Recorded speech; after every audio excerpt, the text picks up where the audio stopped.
प्यारे विद्यार्थियों, आज हम क्षितिज भाग 1 का पहला पाठ दो बैलों की कथा बताने जा रहे हैं। इसके लेखक मुंशी प्रेमचंद जी हैं। प्रेमचंद जी का जन्म 1880 में बनारस के लमही गांव में हुआ था। उनका वास्तविक नाम धनपत राय था। वे उर्दू में नवाब राय के नाम से लिखते थे। प्रेमचंद का बचपन अभाव में बीता और शिक्षा बीए तक ही हो पाई। सन 1936 में इस महान कथाकार उपन्यासकार का देहांत हो गया। प्रेमचंद की कहानियाँ मानसरोवर के 8 भागों में संकलित है। सेवा सदन, प्रेम आश्रम, रंगभूमि, कायाकल्प, निर्मला, गबन, कर्मभूमि, गोदान आदि उनके प्रमुख उपन्यास हैं। उनका मंगलसूत्र अधूरा उपन्यास है, जिसको लिखते समय ही आधा ही लिख पाए थे कि उनका देहांत हो गया। उन्होंने हंस, जागरण, माधुरी आदि पत्रिकाओं का संपादन भी किया था। दो बैलों की कथा नीति विषयक मूल्यों पर आधारित यह कहानी है। इस कहानी के माध्यम से प्रेमचंद ने कृषक, भारतीय समाज, किसान के भारतीय समाज के में पशु और मनुष्य के भावनात्मक संबंध का जीवंत और उत्कृष्ट उदाहरण इन्होंने प्रस्तुत किया है। मुंशी प्रेमचंद ने यह भी बोध कराने का प्रयास किया है कि प्रत्येक प्राणी स्वाभाविक रूप से स्वतंत्र रहना चाहता है। वो उसका स्वभाव है, चाहे कोई भी जीव हो, कोई भी जंतु हो, वो स्वतंत्र रहना चाहता है। ये केवल मनुष्य के गुण नहीं बल्कि पशुओं के भी यही गुण है। इसे वो बताने का प्रयास किए हैं तथा एक दूसरे के अंदर भावनात्मक लगाव मनुष्य की तरह ही पशु भी अनुभव करते हैं, यह भी बताने का प्रयास किया है प्रेमचंद जी ने। तो अब हम इसकी लाइन बाय लाइन व्याख्या देखते हैं, एक एक कठिन शब्दों को भी देखते चलेंगे। कह रहे हैं प्रेमचंद जी कि जानवरों में गधा सबसे बुद्धिहीन समझा जाता है। कहानी का प्रारंभ वो गधे से शुरू करते हैं। सबसे हम मूर्ख गधे मानते हैं। हम जब किसी आदमी को पहले दर्जे का बेवकूफ़ कहना चाहते हैं तो उसे गधा कहते हैं। गधा सचमुच बेवकूफ़ है या उसके सीधेपन का, उसकी निरापद सहिष्णुता, निरापद का मतलब सुरक्षित, सहिष्णुता मतलब सहनशीलता, कल हम उसकी सहनशीलता की वजह से हम उसको सबसे बड़ा गधा बोलते हैं, सबसे बड़ा बुद्धिहीन समझते हैं, सबसे बड़ा मूर्ख समझते हैं। वो उसकी पदवी मतलब पोस्ट हम उसको दे दिए हैं। इसका निश्चय नहीं किया जा सकता। गाय सींग मारती है, गाय भी सीधी बोलते हैं पर वो सींग मारती है। और ब्याई हुई गाय, ब्याई मतलब जिनका नया बछड़ा हुआ हो, उस गाय का तो पूछना ही नहीं। वह तो अनायास माने बेवजह ही सिंहनी, शेरनी का रूप धारण कर लेती है। कुत्ता भी बहुत गरीब जानवर है, लेकिन कभी कभी उसे भी क्रोध आ जाता है, किंतु गधे को कभी क्रोध करते नहीं सुना, कभी नहीं देखा गया।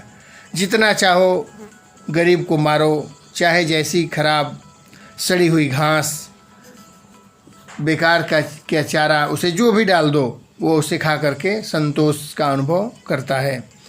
कभी उसके चेहरे पर असंतोष, असंतोष मतलब अप्रसन्नता दिखाई नहीं देता।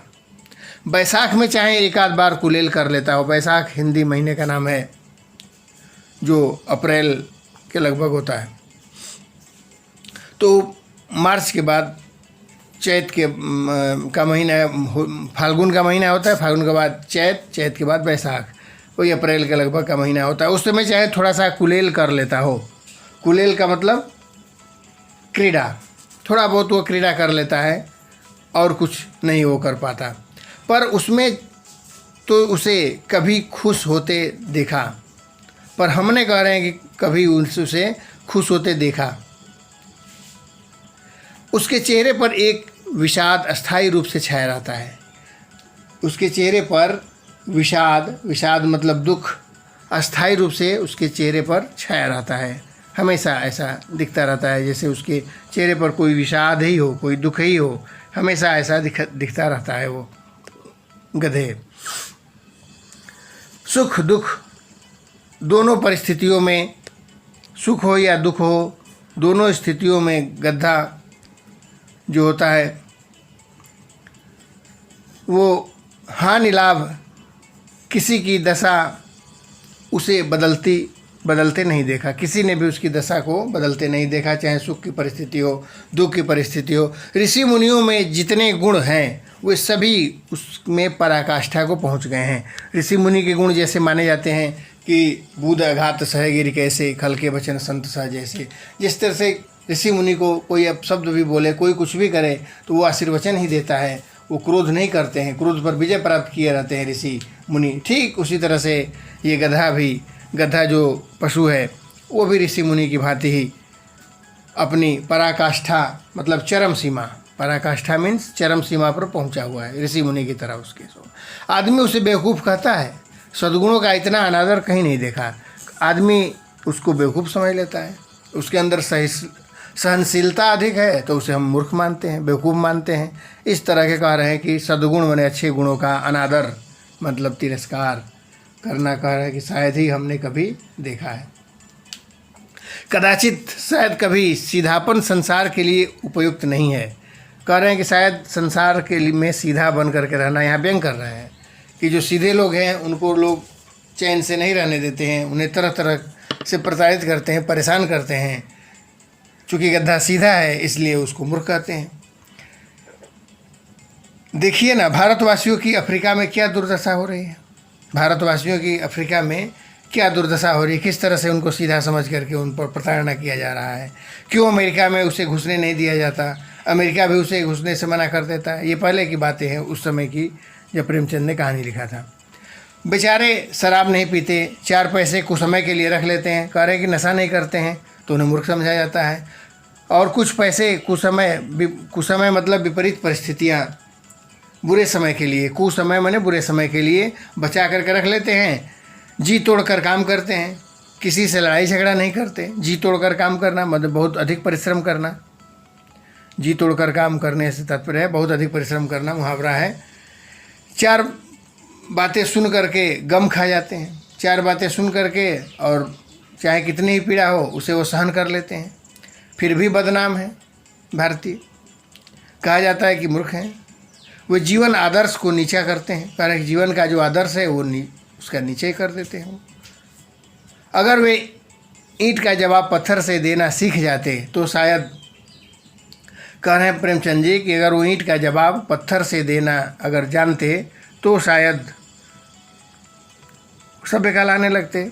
यहाँ भी व्यंग कर रहे हैं प्रेमचंद जी कि सभ्य क्या है, जो ईंट का जवाब पत्थर से दे, जिसके अंदर सहनशीलता न हो, कोई अगर बोल रहा है तो तुरंत उसकी प्रतिक्रिया करे। इस तरह के अगर लोग हैं तो उसे हम अच्छा मानते हैं, ऐसा व्यंग करते हुए प्रेमचंद जी कह रहे हैं। जापान की मिसाल सामने है। एक ही विजय ने उसे संसार की सभ्य जातियों में गढ़ कर दिया। जापान ने एक विजय प्राप्त की तो सभ्य जातियों में गिनती होने लगा। युद्ध करना, मारना, पीटना, अपनी ताकत का प्रदर्शन करना, यही सभ्यता है, व्यंग करते हुए प्रेमचंद जी कह रहे हैं ऐसा। लेकिन गधे का एक छोटा और भाई भी है। कह रहे हैं गधा ही सबसे बड़ा मूर्ख नहीं है, उसका एक छोटा भाई भी है जो थोड़ा उससे कम हम मूर्ख मानते हैं, वो है बैल। जिस अर्थ में हम गधे का प्रयोग करते हैं उसी से मिलता जुलता अर्थ कह सकते हैं, समानार्थी शब्द, उसी के से मिलते जुलते शब्द के प्रयोग में हम बैल भी का प्रयोग करते हैं। बछिया के ताऊ अर्थात बैल। किसी को मूर्ख बोलना है तो हम उसको बोलते हैं कि बछिया के ताऊ का प्रयोग करते हैं। कुछ लोग बैल को शायद बेवकूफ़ में सर्वश्रेष्ठ कहते हैं। कुछ लोग मानते हैं कि बैल बेवकूफ़ों का में सर्वश्रेष्ठ है, लेकिन प्रेमचंद जी ऐसा नहीं मान रहे हैं, गधे के थोड़ा सा नीचे वो मानते हैं। कुछ लोग बैल, मगर हमारा विचार ऐसा नहीं है। कह रहे हैं कि मैं ऐसा नहीं मानता कि सर्वश्रेष्ठ बैल ही है। बैल कभी कभी मारता भी है, कभी कभी बैल मारता भी है। कभी अड़ियल मतलब जिद कर देना, जिद बैल भी देखने को मिलता है, अड़ियल बैल भी मिलते हैं जो जिद पर अड़ जाते हैं। और कभी रीतियों से अपना असंतोष प्रकट कर देता है। और कभी कभी कई रीति माने ढंग, कई प्रकार से असंतोष माने अप्रसन्नता भी प्रकट करते रहते हैं। असंतोष का भाव भी बैलों में दिखता रहता है। अतएव इसलिए अतएव मतलब इसलिए उसका स्थान गधे से नीचे है। मूर्खता में गधे से थोड़ा सा नीचे प्रेमचंद जी इस बैल को मान रहे हैं। झूरी काछी कहानी का प्रमुख पात्र है, जिसके दोनों बैल हैं। दोनों बैलों के नाम थे हीरा और मोती। झूरी काछी के पास 2 बैल थे जिसका नाम हीरा और मोती था। दोनों पछाई जाति के, पछाई बैलों की एक जाति है, नस्ल है, जिसका नाम है पछाई। अच्छे नस्ल के बैल होते हैं इसमें। देखने में सुंदर, काम में चौकस, देखने में भी सुंदर लगते थे, काम में चौकस। चौकस मतलब सावधान, अलर्ट। डील में ऊंचे, डील बोलते हैं बैलों के गर्दन के ऊपर जो ऊंचा उठा होता है उसको डील बोलते हैं। डील में ऊंचे। बहुत दिनों साथ रहते रहते दोनों में भाईचारा हो गया था। दोनों बैलों एक साथ, दोनों बैल रहते रहते आपस में दोनों एक दूसरे में भाईचारा की भावना कायम हो गई थी। एक दूसरे को भाई समझने लगे थे, एक दूसरे से प्रेम पूर्वक रहते थे। दोनों आमने सामने या आसपास बैठे हुए एक दूसरे से मूक भाषा में, मूक माने बिना बोले, भाषा में विचार विनिमय, अपने विचारों का आदान प्रदान करते रहते थे बिना बोले, मूक भाषा में। प्रेमचंद जी कह रहे हैं मूक भाषा में वो एक दूसरे से विचार विमर्श करते रहते थे। एक दूसरे को मन की बात कैसे समझा जाता था हम नहीं समझ सकते। कह रहे वो कैसे एक दूसरे की बातों को समझ जाते थे, कह रहे हैं कि मैं नहीं समझ सकता। अवश्य उसमें कोई ऐसी गुप्त शक्ति थी, कोई उसके अंदर गुप्त शक्ति थी उनके अंदर, जिससे जीवों में श्रेष्ठता का दावा करने वाला मनुष्य वंचित है। जिसमें मनुष्य अपने आप को सभी जीवों में श्रेष्ठ मानता है, वो उन बैलों की, पशुओं की भाषा को फिर भी नहीं समझ पाता है। पशु तो मनुष्य की भाषा को समझ भी जाते हैं। जैसे बैल हल जोतते समय हम बोलते हैं चल तो चलता है, खड़ा होने का इशारा करते हैं खड़ा हो जाता है। वो हमारे भाषा को कुछ कुछ समझता है, परंतु हम जानवरों की भाषा बिल्कुल नहीं समझते। फिर भी हम मनुष्य अपने आप को सभी प्राणियों में श्रेष्ठ मानते हैं। यहाँ भी प्रेमचंद जी व्यंग कर रहे हैं मनुष्यों पर। दोनों एक दूसरे को चाट कर, जीभ से एक दूसरे को पशु चाटते हैं, सूंघ कर उसका गंध ले करके अपना प्रेम प्रकट कर देते थे। एक दूसरे को चाट करके, सूंघ करके एक दूसरे से अपना प्रेम को प्रदर्शित कर देते थे, प्रकट कर देते थे। कभी कभी दोनों सींग भी मिला लिया करते थे। दोनों आपस में सींग भी कभी कभी मिला लिए, जैसे खेल खेल में बच्चे आपस में खेलते हैं। बिगड़ा के नाते नहीं, बिगड़ा माने लड़ाई झगड़ा, अलग होना। बिगड़ा मतलब होता है अलगाव, अलगाव के नाते सींग नहीं लड़ाते, बल्कि विनोद, विनोद मतलब खेल, क्रीड़ा, हंसी के भाव से, विनोद माने हंसी के भाव से एक दूसरे से, खेल के भावना से एक दूसरे से सींग भी मिलाते थे। आत्मीयता के भाव से, अपनत्व के भाव से एक दूसरे से सींग मिलाते थे। दोनों में घनिष्ठता होते हुए भी, घनिष्ठता मतलब अत्यधिक लगाव होते हुए भी धौल धप्पा होने लगता। धौल धप्पा बोलते हैं प्रेम में धक्का मुक्की। धौल धप्पा जैसे दो मित्र भी आपस में धक्का मुक्की कर लेते हैं खेल खेल में, तो वो कभी कभी कर लेते थे वो। इसके बिना दोस्ती कुछ फुसफुसी कुछ हल्की सी लगती है। अगर आपसे दोस्तों में थोड़ी धक्का मुक्की ना हो, थोड़ा प्रेम में धक्का मुक्की ना हो, हंसी मजाक ना हो, खेल ना हो, तो फुसफुसी मतलब कमज़ोर, दोस्ती कमज़ोर मानी जाती है, हल्की मानी जाती है। जिस पर ज़्यादा विश्वास नहीं किया जा सकता, उस दोस्ती पर विश्वास ज़्यादा नहीं किया जा सकता, उस दोस्ती में छल भी हो सकता है, ऐसा भाव प्रेमचंद जी बता रहे हैं। जिस वक्त ये दोनों बैल हल या गाड़ी में जोते जाते, गर्दन हिला हिला करके चलते और हर एक की यह चेष्टा माने कोशिश, हर एक दोनों में बैलों की यह प्रयास होता है कि दूसरे वाले पर कम बोझ पड़े, मैं ही ज़्यादा खींचूँ उस गाड़ी को या उस हल को, मेरे गर्दन पर ज़्यादा पड़े। दिन भर के बाद दोपहर या संध्या को दोनों खुलते तो एक दूसरे को चाट कर सूंघ कर अपनी थकान मिटा लिया करते थे। जब हल से या गाड़ी से खाली होते काम से, तो दोनों बैल एक दूसरे को चाट करके अपने प्रेम का प्रदर्शन कर देते। चाट करके मिटा लिया करते थे। नाद में खली भूसा पड़ जाने पर, भूसा और खली उसका भोजन होता है बैलों का, भूसे के अंदर खली और पानी मिला देते हैं जिससे बैल खाते हैं। दोनों साथ उठते, साथ नाद में मुंह डालते। नाद बोलते हैं जिसमें बैल या पशु भोजन करते हैं। बड़ा सा ऐसे होता है, सीमेंट का या ईंट का बना होता है या मिट्टी का बना करके भी उसको आग में पका दिया जाता है, तो उसको नाद बोलते हैं, जिसमें भोजन करते हैं बैल।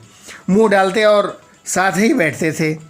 एक मुंह हटा लेता, एक मुंह अगर नाद से बाहर निकाल लेता तो दूसरा भी हटा लेता। इतना प्रेम था उन दोनों बैलों में। संयोग की बात, झूरी ने एक बार गोई को ससुराल भेज दिया। गोई में हल में जोते जाने वाले जोड़ी, दो बैलों को जो हल में या गाड़ी में जोते जाते हैं, उन दोनों बैलों की जोड़ी को गोई बोलते हैं, को ससुराल भेज दिया। उन दोनों बैलों को क्या मालूम वे क्यों भेजे जा रहे हैं। उन्हें कुछ पता नहीं था कि क्यों हम यहाँ से हटाए जा रहे हैं। समझे मालिक ने हमें बेच दिया। उनको ऐसा समझ में आया कि मालिक ने हमको बेच दिया है। पशु होते हुए भी सारी भावनाओं को समझते थे।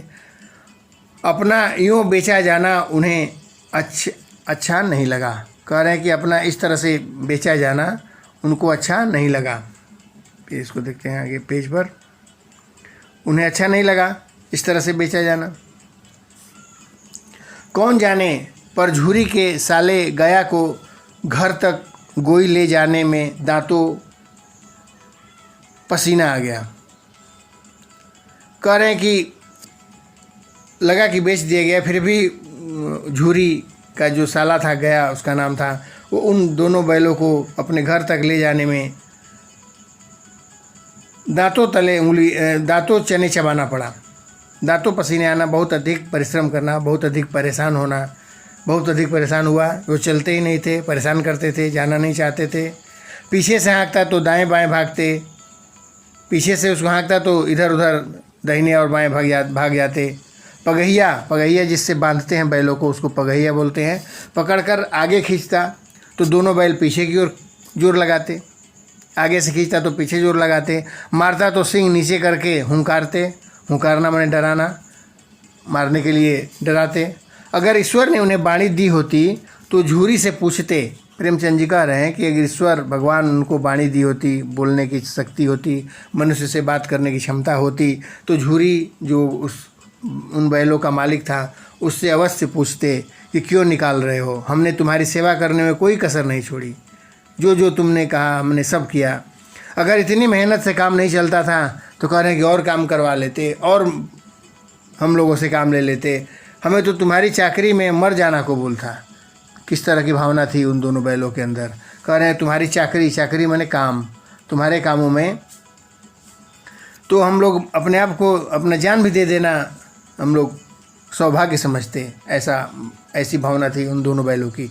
हमने कभी दाने चारे की शिकायत की ही नहीं, कभी नहीं की। तुमने जो कुछ खिलाया वह सिर झुका करके खा लिया। दोनों बैल सोच रहे हैं आपस में। फिर तुमने हमें इस जालिम के हाथों क्यों बेच दिया। उन्हें लगा कि वो बेच दिया है। क्यों इन जालिम माने शत्रु, दुश्मन, शैतान होता है जालिम के हाथों कह रहे क्यों बेच दिया। संध्या समय दोनों बैल अपने नए स्थान पहुँचे। संध्या के समय दोनों बैल अपने नए स्थान अर्थात गया के घर पहुँच गए। अब वहाँ क्या होता है, दिन भर के भूखे थे, दिन भर चलते रहे रास्ते में, भूखे थे, कुछ खाए नहीं थे। जब नाद में लगाए गए, नाद वही जिसमें भोजन चारा डाला जाता है पशुओं के लिए, उसको नाद बोलते। नाद में जब डाला गया तो एक ने भी उसमें मुंह नहीं डाला, उसके अंदर अपना मुंह डाला ही नहीं खाने के लिए कोई भी बैल। दिल भारी हो रहा था, उनका मन भरा भरा सा लग रहा था, दुखी था।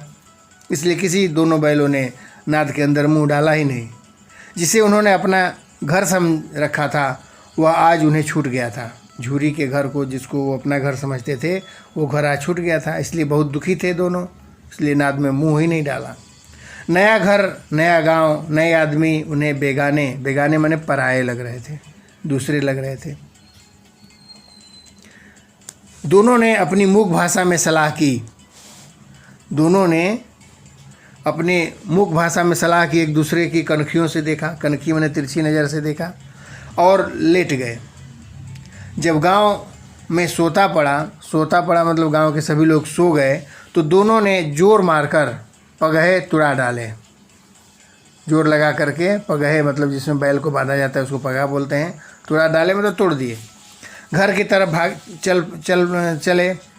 पगहे बहुत मजबूत थे, अनुमान न हो सकता था कि कोई बैल उन्हें तोड़ सकेगा, पर इन दोनों ने इस समय दूनी शक्ति आ गई थी और मरता क्या नहीं करता कहा जाता है, वो स्थिति थी। उन लोगों को बिल्कुल मन वहाँ नहीं लग रहा था जैसे हम कहाँ आ गए।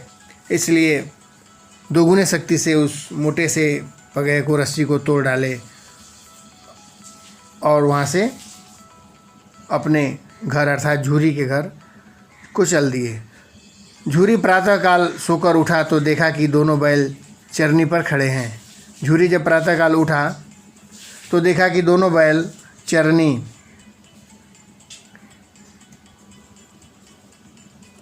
चरनी पर खड़े थे। चरनी बोलते हैं वही नाद को ही, थोड़ा बड़ा बना दिया जाता है, कई उसमें नाद एक साथ बना दिया जाता है, उसको चरनी बोलते हैं। चरनी पर खड़े थे।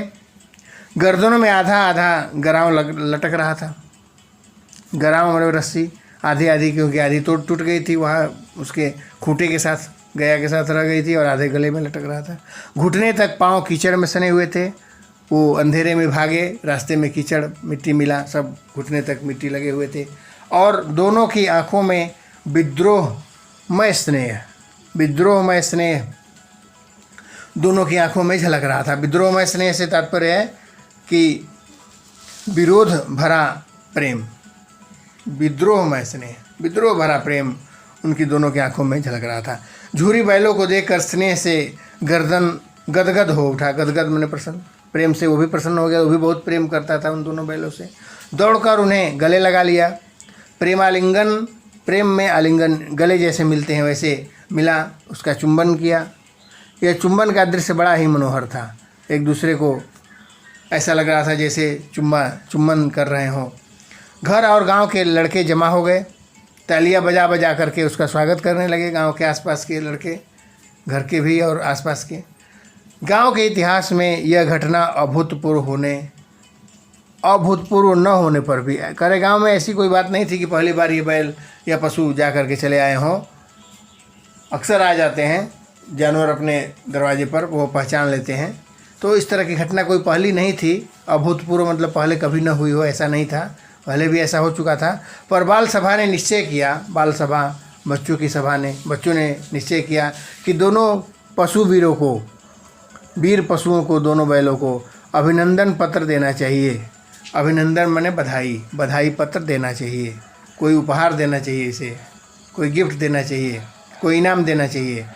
अपने घर से रोटियां लाया, कोई गुड़, कोई चोकर, कोई भूसी, ये सब पशुओं खाने की चीज़ें हैं। ये सब लेकर के सब बच्चे वहाँ से अपने अपने घर से लेकर के आए। कोई भूसी लाया, कोई चोकर लाया, कोई खली लाया, ला करके उसके हौसला बढ़ाने के लिए उन बैलों को देने के लिए लेकर के आए। आगे देखते हैं। एक बालक ने कहा, ऐसे बैल किसी के पास न होंगे। करे ऐसा बैल किसी के पास नहीं है। दूसरे ने समर्थन किया, इतनी दूर से दोनों अकेले कैसे चले आए। तीसरा ने बोला, बैल नहीं है ये, उस जन्म के आदमी हैं। करे पिछले जन्म में ये लग रहा है कि मनुष्य थे, इस जन्म में ये बैल हुए हैं। ऐसी बातें सब बच्चे आपस में कर रहे थे। इसका प्रतिवाद करने का किसी को साहस नहीं हुआ। प्रतिवाद में विरोध, इन बातों का विरोध करने का साहस किसी ने नहीं किया। झूरी की स्त्री ने बैलों को द्वार पर देखा तो जल उठी। झूरी की पत्नी बस बहुत अधिक दुखी हुई, बहुत अधिक क्रोधित हुई बैलों को, क्योंकि उसके मैके वो बैल गए थे और वहाँ से वो भाग आए थे, तो वो बड़ी दुखी थी। बोली, कैसे नमक हराम, जो नमक की अदायगी नहीं करने वाले अर्थात धोखेबाज बैल है ये। एक दिन भी वहाँ काम न किया, भाग खड़े हुए, पर एक दिन भी काम नहीं किए और भाग गए। झूरी अपने बैलों पर यह आक्षेप न सुन सका। झूरी जो था वो अपने बैलों पर यह आक्षेप ने आरोप को नहीं सह सका। नमक हराम क्यों है ये, चारा दाना न दिया होगा तो क्या करते।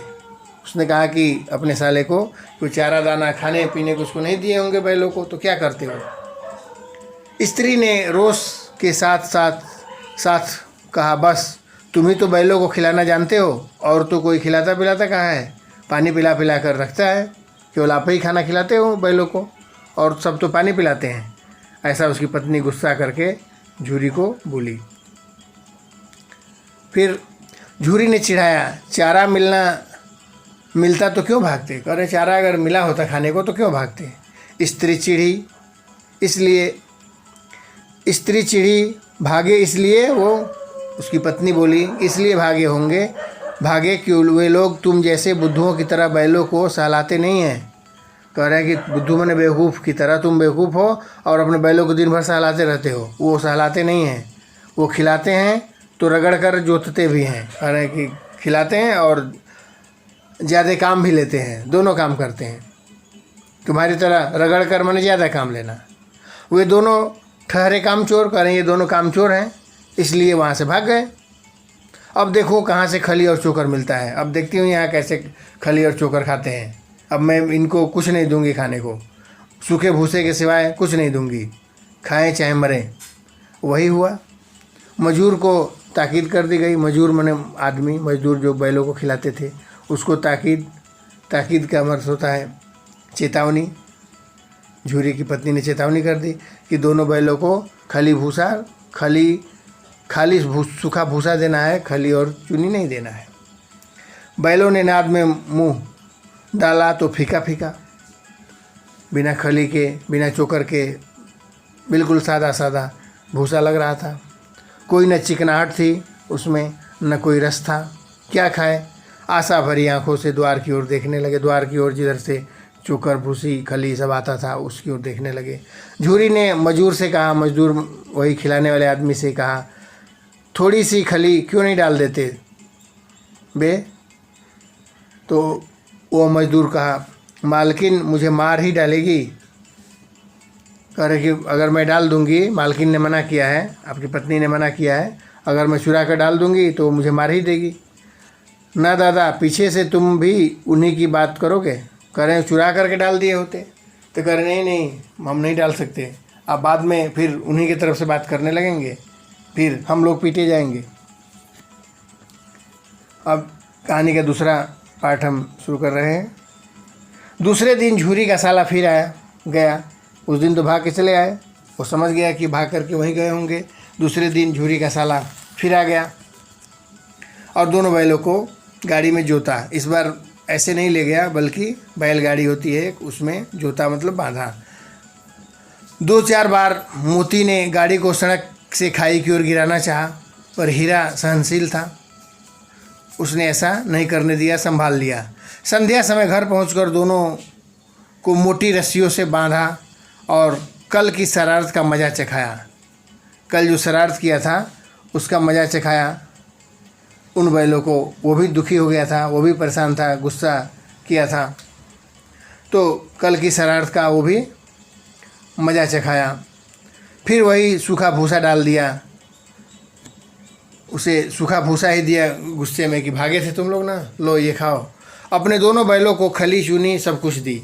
उसके जो 2 बैल थे उसको खली चोकर सब दिया और इन दोनों बैलों को केवल सूखा भूसा डाल दिया खाने को।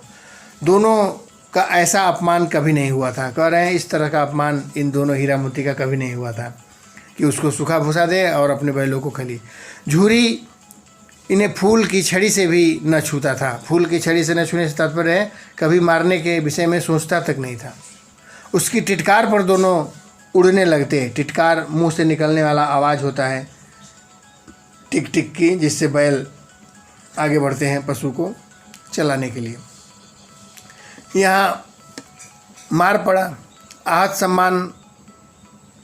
कह रहे कि कभी वो फूल की छड़ी से भी नहीं मारा, वो काली मुंह से ही बोल देता था टुटू, तो इतने उछलने लगते, दौड़ने लगते बैल, तेज चलने लगते।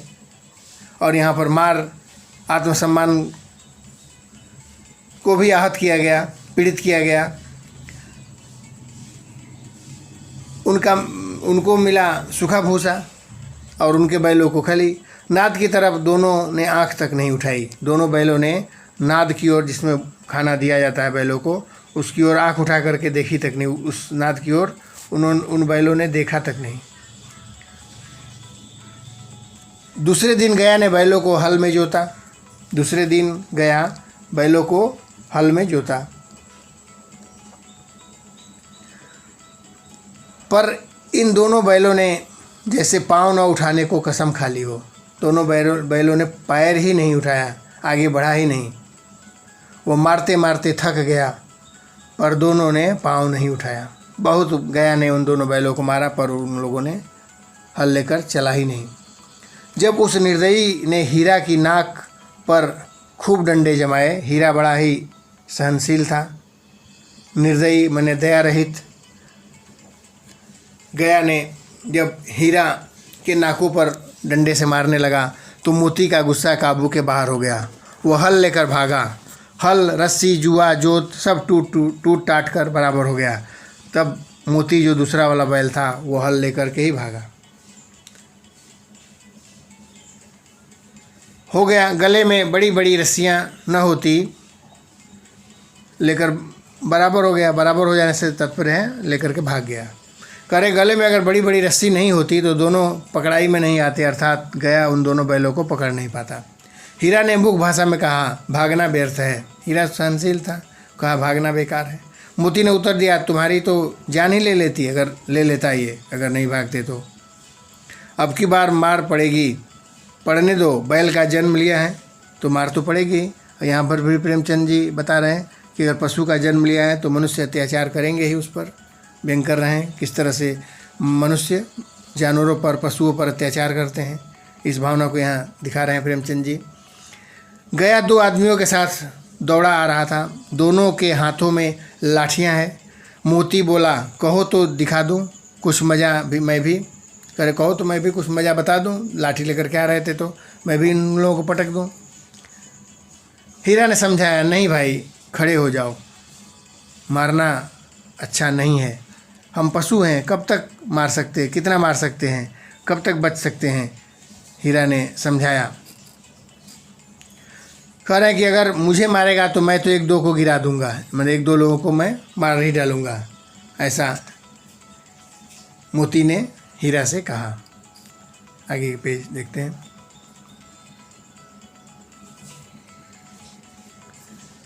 Next page. नहीं, हमारी जाति का यह धर्म नहीं है। कह रहे हमारे पशु बैल जाति का यह धर्म नहीं है कि हम मनुष्य को किसी को मारे। मोती दिल में ऐंठ करके रह गया, अपने क्रोध को दबा करके रह गया।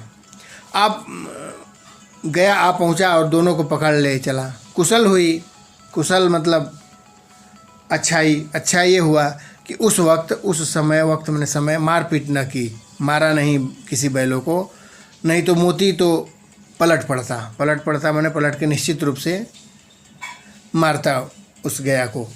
तेवर देखकर गया और उसके सहायक समझ गए, उसके मोती के तेवर को देख करके, हाव भाव को देख करके गया और उसके साथ वाले आदमी समझ गए कि इस समय मारना ठीक नहीं है। मसलहत, मसलहत मतलब हितकर, यहाँ ध्यान दें, मसलहत टाल जाना ही मसलहत है, हितकर है, भला है, अच्छाई है। आज दोनों के सामने फिर वही सूखा भूसा डाला गया, फिर से सूखा भूसा। दोनों चुपचाप खड़े रहे। घर के लोग भोजन करने लगे। उस वक्त एक छोटी सी लड़की गया के घर में थी, जिसकी माँ मर चुकी थी। गया की जो अभी पत्नी थी वो उसकी सौतेली माँ थी, वो उस पर भी अत्याचार करती थी। वो अपने घर से अपनी हिस्से की 2 रोटी लेकर आई और दोनों बैलों को एक एक खिला दी।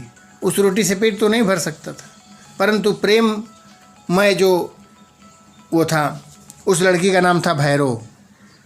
माँ के मर चुकी थी और उसने दोनों बैलों को रोटी ला करके खिलाई, तो उनका हृदय, पेट तो नहीं भरा पर हृदय तृप्त हो गया। दोनों दिन भर जोते जाते, डंडे खाते, अड़ते मतलब जिद पर अड़ जाते, नहीं चलते। नहीं चलने का जिद करना अड़ना बोलते हैं, अड़ना मतलब नहीं चलते। कभी डंडा खाते, नहीं चलते। शाम को थान पर बांधे जाते, शाम को जब थान पर बांधे जाते, वही नाद पर, खाने वाले स्थान पर, खाने के बाद जहाँ बैल को बांधते हैं उसको थान बोलते हैं। तो रात को वही बालिका, वही लड़की, छोटी बच्ची 2 रोटियां लेकर आती और उन दोनों को एक एक खिला देती। प्रेम के इस प्रसाद की यह बरकत थी कह रहे प्रेम की यह जो प्रसाद वो लड़की ला करके खिलाती थी, बरकत मैंने बढ़ना को बरकत बोलते हैं, कि दो दो गाल सूखा भूसा खाकर भी दो गाल थोड़ा मोड़ा भूसा खा लेते थे दोनों बैल। दोनों दुर्बल न होते थे, मन से कमज़ोर नहीं होते, मगर दोनों की आंखों में रोम रोम में विद्रोह भरा हुआ था। फिर भी उन दोनों की आंखों में और रोम रोम में एक एक रोम छिद्रों में भी, अर्थात बहुत अधिक पूरी तरह से विद्रोह की भावना भरी हुई थी दोनों के अंदर। विद्रोह माने बगावत, यहाँ विद्रोह शब्द है बगावत। एक दिन मोती ने मूक भाषा में कहा, अब तो नहीं सहा जाता हीरा, क्या करना चाहते हो? एक आध को सिंग पर उठाकर फेंक दूंगा। बोला एक दो को सिंग पर उठा करके फेंक दूंगा। लेकिन जानते हो यह प्यारी लड़की जो हमें रोटियां खिलाती है उसी की लड़की है जो इस समय मालिक है जो, वह बेचारी अनाथ हो जाएगी अगर हम उसे उठाकर फेंक देंगे, पटक देंगे। अगर वो मर गया तो ये लड़की बेचारी अनाथ हो जाएगी जो हम लोगों को कितना हम लोगों से स्नेह करती है, अपने हिस्से की रोटी ला करके दोनों लोगों को प्रतिदिन खिलाती है। तो मालकिन को फेंक दूं? तो उसने कहा कि ठीक है। तो मालिक को नहीं, मालकिन को फेंक देते हैं, उसकी माँ को फेंक देते हैं, सौतेली माँ को। वह तो उसको मारती है, वह तो उसे प्रताड़ित ही करती है। तो फिर हीरा कह रहा है लेकिन औरत जात पर सिंग चलाना मना है। देखो कितनी बड़ी बात यहाँ भी कह रही है। पशु होकर के भी वो ऐसे ही बात कह रहा है कि स्त्रियों पर तो हाथ उठाना मारना ये नियम के विरुद्ध है। यह भूल जाते हो कि स्त्रियों पर हम लोग सिंग नहीं चलाते। ये मनुष्य पर व्यंग कर रहे हैं प्रेमचंद जी। आगे कह रहे हैं तुम तो किसी तरह निकलने ही नहीं देते। कह रहे हैं तुम मुझे किसी तरह चलने नहीं देते हो। बताओ, तुड़ा कर भाग चले तब रस्सी तोड़ करके कहो हम लोग भाग जाते हैं। हाँ, यह मैं स्वीकार करता हूँ। तब हीरा ने कहा कि ठीक है, ये बात मैं स्वीकार करता हूँ, रस्सी तुड़ा कर भागते हैं फिर से। लेकिन इतनी मोटी रस्सी टूटेगी कैसे? इस बार गया ने और मोटी रस्सी में दोनों बैलों को बांधा था। इसका एक उपाय है, कह रहे इसका एक उपाय है, रस्सी को थोड़ा थोड़ा करके हम लोग मुंह से चबाते हैं, उसको चबा करके पतला कर देते हैं, तब उसके बाद जोड़ लगा करके हम उसे तोड़ देंगे। रात को जब बालिका रोटियां खिलाकर चली तो दोनों रस्सियां चबाने लगे, पर मोटी रस्सी मुंह में न आती थी। इतनी मोटी रस्सी में बांधा था गया कि मुंह में आ ही नहीं रही थी। चबाएं कैसे बैल? बेचारे बार बार जोर लगाकर रह जाते थे। सहसा मैंने अचानक घर का द्वार खुला और वही लड़की निकली। दोनों सिर झुकाकर उसका हाथ चाटने लगे। दोनों हीरा मोती भी बड़े प्रेम करते थे। ये बताना चाह रहे हैं प्रेमचंद जी कि अगर हम पशुओं से प्रेम करेंगे तो वह भी हमसे प्रेम करेंगे। पशु भले हैं वो, फिर भी अगर हम जिस तरह से जिसके साथ जैसा व्यवहार करते हैं प्रतिक्रिया स्वरूप वह भी उसी प्रकार व्यवहार करेगा, चाहे वो मनुष्य हो या पशु हो। उसने उसके माथे सहलाए और बोली, खोल देती हूँ। उस लड़की ने समझ गया कि ये दोनों अब भागना चाहते हैं, इन्हें प्रताड़ित किया जा रहा है, खाना नहीं दिया जा रहा है। तो बोली कि मैं खोल देती हूँ, तुम्हारी रस्सी को मैं खोल देती हूँ, चुपके से भाग जाओ, नहीं तो यहाँ लोग मार डालेंगे, नहीं तो यहाँ के लोग तुम दोनों को मार डालेंगे। इस तरह की दयालु प्रवृत्ति की वो लड़की थी। आज घर में सलाह हो रही थी कि इनकी नाक में नाथ डाल दी जाए। नाक में नाथ डालने से तात्पर्य है नाक को छेद करके रस्सी बांध दिया जाता है, उसको नाथ बोलते हैं। कह रहे हैं घर में बातें हो रही थी कि अब इन दोनों के नाक को छेद करके उसमें रस्सी बांध दे। वो जब बांध दिया जाता है तो सारी ताकत समाप्त हो जाती है बैलों की या पशु की। उसके गराव खोल दिया। गराव मैंने गले में बंधा हुआ रस्सी को उसने खोल दिया। दोनों चुपचाप खड़े रहे। मोती ने अपनी भाषा में पूछा, अब चलते क्यों नहीं? मोती के अंदर सहनशीलता की कमी थी। वो तुरंत कहा कि क्यों नहीं चलते हो, चलते क्यों नहीं?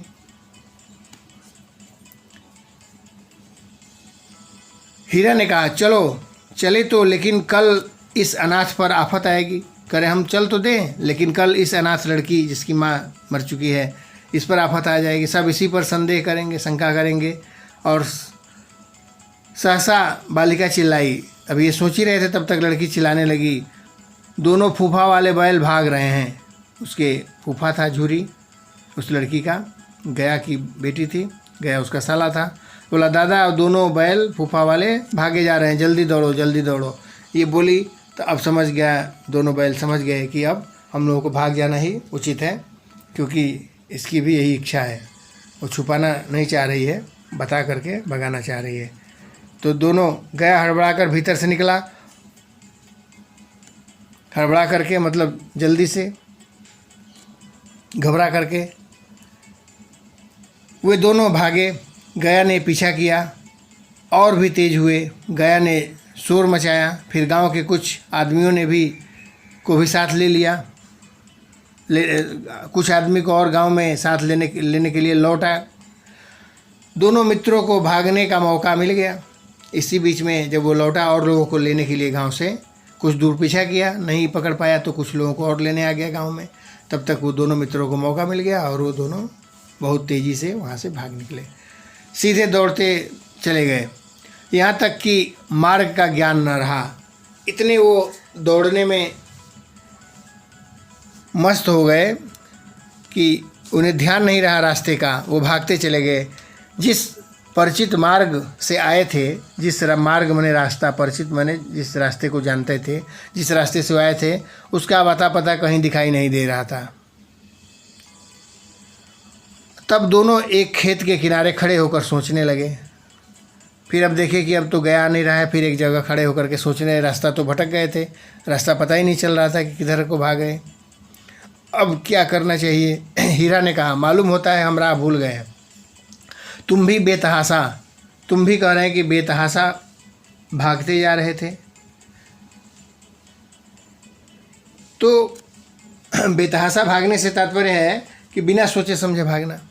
कर तुम भी बिना सोचे समझे भागे जा रहे थे, हीरा ने कहा मोती से। वहीं उसे मार गिराना था। कह रहे मोती कह रहा हीरा से कि तुम भी तो बेतहासा भागे जा रहे थे, वहीं उन्हें मार गिराना था। उस गया को पटक देना चाहिए था, मार देना चाहिए था। उसे मार गिराते तो दुनिया क्या कहती। अब हीरा जो सहनशील था वो कह रहा है कि अगर हम उसे मार गिराते तो दुनिया के लोग हम लोग क्या कहते। वो अपना धर्म छोड़ दें, पहले मनुष्य भले अपना धर्म छोड़ दें, पर हम पशु भले हैं लेकिन अपना हम धर्म नहीं छोड़ेंगे, हमें उनको मारने का कोई अधिकार नहीं है। ऐसा वो सहनशील हीरा ने कहा। दोनों भूख से व्याकुल हो रहे थे। कई दिनों से केवल सूखा भूसा जीने भर ही थोड़ा खा ले रहे थे। खेत में मटर खड़ी थी, मटर की फसल लगी हुई थी, जहाँ खड़े थे चरने लगे, उस मटर के फसल को खाने लगे। आहट ले लेते थे, कोई आता तो नहीं, बीच बीच में यह देख लेते कि कोई आ तो नहीं रहा है, और फिर वो खाने लगते। जब पेट भर गया तो दोनों ने आज़ादी का अनुभव किया। कह रहे हैं कि जब दोनों का पेट भर गया तो अब थोड़ा सा अपने आप को आज़ादी माने स्वतंत्रता का अनुभव, तब उन्हें स्वतंत्र होने का अनुभव किए। जब वो उनका पेट भर गया तो मस्त होकर उछल कूद करने लगे। अब उनका पेट भर गया तो मस्ती में उछल कूद करने लगे दोनों। पहले दोनों ने डकार ली, फिर सींग मिलाकर और एक दूसरे को ठेलने लगे, फिर एक दूसरे को सींग मिला करके धक्का देने का प्रयास कर रहे, वही जो इसे खेल खेल में दोस्त जो आपस में करते हैं। मोती ने हीरा को कई कदम पीछे हटा दिया, यहाँ तक कि वह खाई में गिर गया। तब उसे भी क्रोध आ गया, तब हीरा को भी क्रोध आया जब उसे खाई में धक्का देते हुए गिरा दिया। संभल कर उठा और मोती से मिल गया। मोती ने देखा खेल में झगड़ा हुआ चाहता है, तब मोती संभल गया। यहाँ पर दोनों एक दूसरे से बड़े प्रेम करते थे। देखा कि खेल खेल में कहीं झगड़ा ना हो जाए, झगड़ा हो जाएगा, इसलिए मोती खुद ही किनारे हट गया, साइड हो गया। अब तीसरा पार्ट हम अगली वीडियो में देते हैं, बहुत लंबा होता जा रहा है। इसमें अगर किसी भी तरह कोई डाउट हो तो निश्चित रूप से कमेंट करें, उसे दूर करने का प्रयास किया जाएगा।